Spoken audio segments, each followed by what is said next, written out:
दिनिशा बर' दिनैनि बे बरायनाय हाबाफारियाव जोंनिनो सिखना बर' गोजौ फरायसालिनिनो प्रिन्सिपाल सारखौ आंनि गोसो गोरबोनिफ्राय थेंक्स बावनो सानदों। लोगोसेनो दिनैनि बे HSL एग्जामाव उथ्रिसारनो हानाय गासैबो आंनिनो आंगो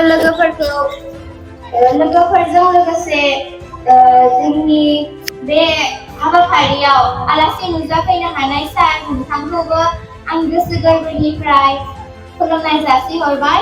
लोगोसेनो बे फरायसालिनो आफादगिरि फोरोंगिरि सारमोनखौबो आङो खुलुमनाय जासिहरनाय थाबाय।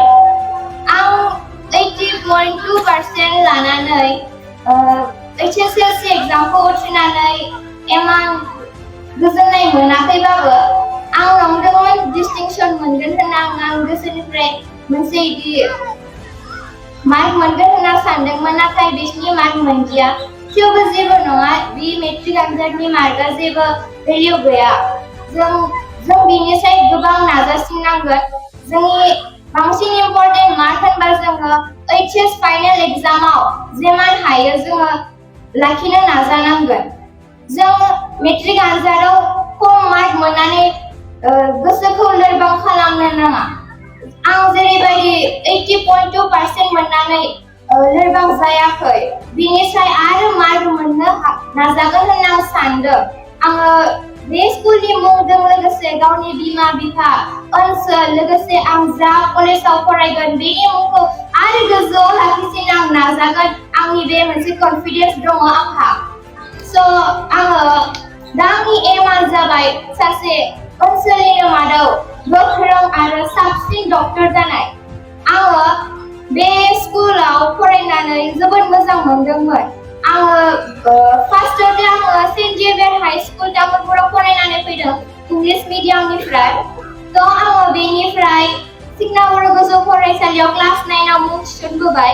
बोनानै आं प्रब्लेमाथ' गोबां मोनदों। आंनि जा लेंगुवेज चेन्ज जानायाव आं गिबियावथ' इंलिश मिडियामसो फरायदोंमोन। दा बे बर' मिडियामाव सोलायनायाव गोबां प्रब्लेम फैदों, थेवबो बे प्रब्लेमखौ आङो जेंना जेंसिजोंबाबो माने गावनि प्रब्लेमखौ सल्भ खालामबाय देसन। आङो इंलिश मिडियामाव फरायनानै फैनानैबाबो हायेस्ट मार्कखौ बर'आवनो लाखिदों 92। आं गाहाम मोनदों आरो माने लेंगुवेजआ मेटार खालामा। जों जि लेंगुवेजजों फरायदोंबाबो जों उथ्रिसारनो हायो। आङो दा HSLC एग्जामखौ उथ्रिनानै दा बर्मा पायनिर एकाडेमियाव एडमिशन लाबाय। दा आंनि साक्सेस जानायाव थेंक्स होनोबा आङो सार जोंनि दैमालु सार, रिना मेम, अम्बिका मेम आरो गासै टिचार्सखौबो आङो थेंक्स बावनो सानदों। मानोना बिथांमोना गावनि बेसेन गोसा समखौ बावनानैबाबो जोंहानि न'आव फैनानै हम भिजिट खालामदों। लोगोसे एग्जाम टाइमावबो सारा जोंखौ जोबोद कन्टेक्ट खालामनानै जोंखौ हेल्प खालामदों। मा डाउट दङ बेखौ जोंनाव सोंनानै जोंखौ हेल्प खालामदों। Sir ma'am, thank you for so much behaving like our parents. Sir, ma'am, गोबाङानो सार मेमआ खस्थ' खालामनानै जोंखौ फोरोंबोबाय, गासैबो टिचार्सआनो। थेवबो जों सार मेममोननि सिमांफोरखौ माने खालामजोबनो हादिया।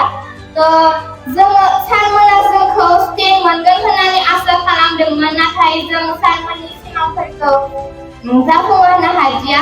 सरि सार मेम, जों जोंनि जिमान नाजानाय थाबाय बे HSLC एग्जामाव जों बिसिनि मार्कखौनो पास खालामनानै उथ्रिनो हाबाय।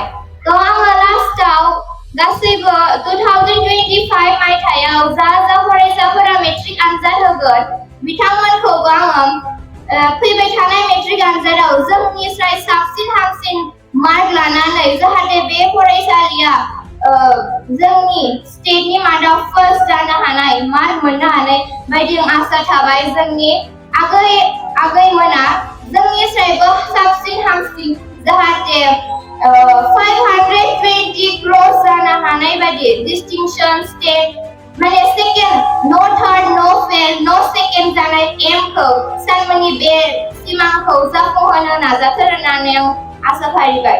दा लास्टआव आरो जा उन्दै आगैमु दङ बिसोरखौबो जोंजों लोगोसेनो गावसोरनि सिमांखौ सुजुनानै गावसोरनि बिमा बिफानि मुंखौ लाखिना मोजां मार्क मोननानै फरायनो थिनदों आङो। दा जोङो ओरैनो बेखार जाना थानाङा माने ओरैनो गेलेथिंबाय थानाङा। सबबो मोजां फरायनांगौ मानोना फरायनायानो जोंनि खामानि मोनबो बेलेग खामानि गैया जोंनिया जों स्टुडेन्ट लाइफआव अनलि फरायल'ल' नांगौ। स' आं बेखौनो बुंनानै आंनि बिबुंथिखौ दोनथ'नाय जाबाय। Thank you. साबायखर थाबाय जोंनि मोजां फरायनायसिम। दा बेनि उनाव आं सासे फरायसुलिखौ मोनसे गोजोनथाव खौरां। नोंथाङा नोंथांनि न'खौ समायना रमायना जोंख्लाब माख्लाब खालामनो गोसो दं नामा? थारैनो नोंथाङा नोंथांनि न'खौ समायना रमायना साजायनो गोसो दंब्ला नोंथांमोननि थाखाय बिजनेस बेन्स प्रडाक्ट्स कम्पानिया गोजोनथाव खौरां लानानै फैदों। गोदान बोसोर रंजालि बैसागु फोरबोजों लोब्बा लाखिनानै बेन्स प्रडाक्ट्स कम्पानिया नोंथांमोननि थाखाय अफार होनाय जादों। चिरां जिल्ला बेंटल गेट 27 राजा लामानि एबा सिबिथाय लामानि साखाथियाव नोंथांनि न'खौ समायना रमायना खालामनो गोसो जानाय रायजो राजाफोरनि थाखाय बिजनेस बेन्स प्रडाक्ट्सआ लानानै फैदों गोजोनथाव खौरां।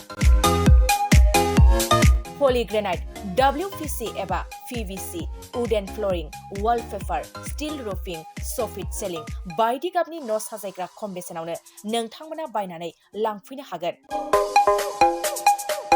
बेनि अनगायैबो नोंथाङा गोबां बाथ्रा मिथिनो थाखाय नैबे 8474015053 जानबुं नम्बरनि गेजेरजों नोंथाङा फन खालामनानै मिथिनो हागोन।